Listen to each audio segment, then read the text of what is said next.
भारत के वीर सैनिकों की वीरता की गाथा अमर और अनंत है, इसे नापा नहीं जा सकता। आज के इस वीडियो यानी कि एपिसोड 3 में हम जानेंगे मेजर ध्यान सिंह थापा के बारे में।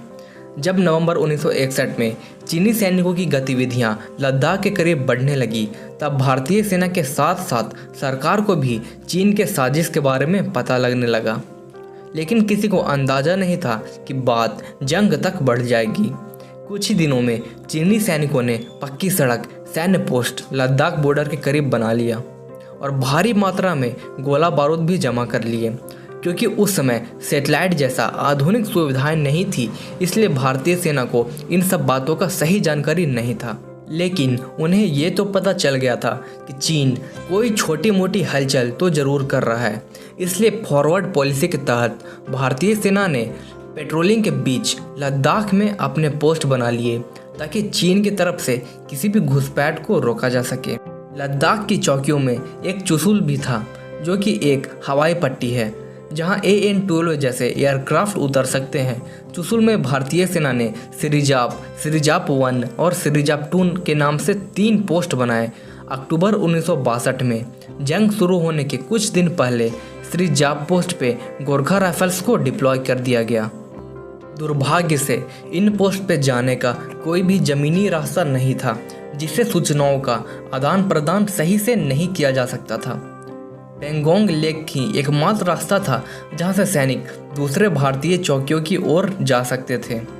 इस पोस्ट में कुल 27 जवान थे और इसका नेतृत्व मेजर ध्यान सिंह थापा कर रहे थे। 20 अक्टूबर 1962 को चाइनीज ने इंडियन पोस्ट पर दूर से ही गोला दागना शुरू कर दिया। वे करीब 3 घंटे तक गोलीबारी करते रहे। दुर्भाग्य से इसमें भारतीय सैनिकों का रेडियो उपकरण नष्ट हो गया, जिससे कम्युनिकेशन का एकमात्र साधन भी खत्म हो गया। थापा ने रेडियो पर आखिरी शब्द यही बोला था, ना ही मैं पीछे हटूंगा और ना ही मैं सरेंडर करूंगा।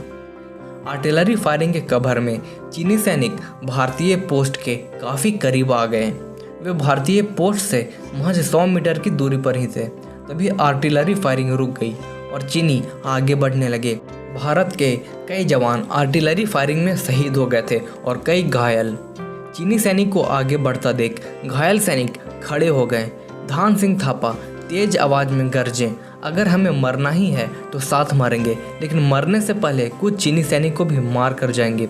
सारे सैनिक जोश से भर गए और भारतीय सैनिकों ने चीनियों को अपने पोस्ट से 50 मीटर की दूरी पर ही रोक लिया। सारे के सारे चीनी सैनिक मारे गए।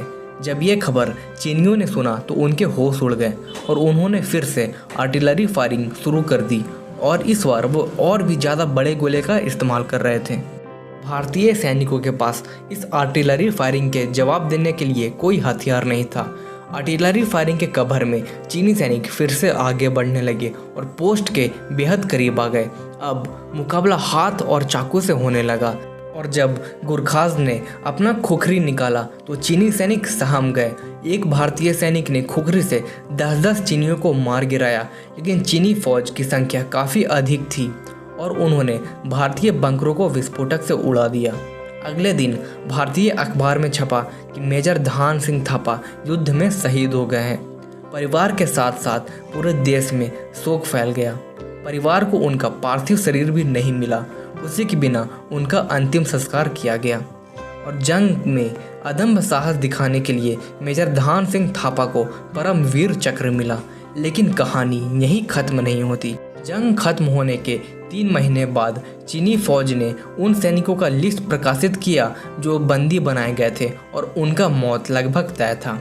हैरत अंगेज रूप से इसमें मेजर ध्यान सिंह थापा का भी नाम था, जिसमें खुशी की लहर दौड़ गया, लेकिन इसके साथ साथ सभी को गम भी था।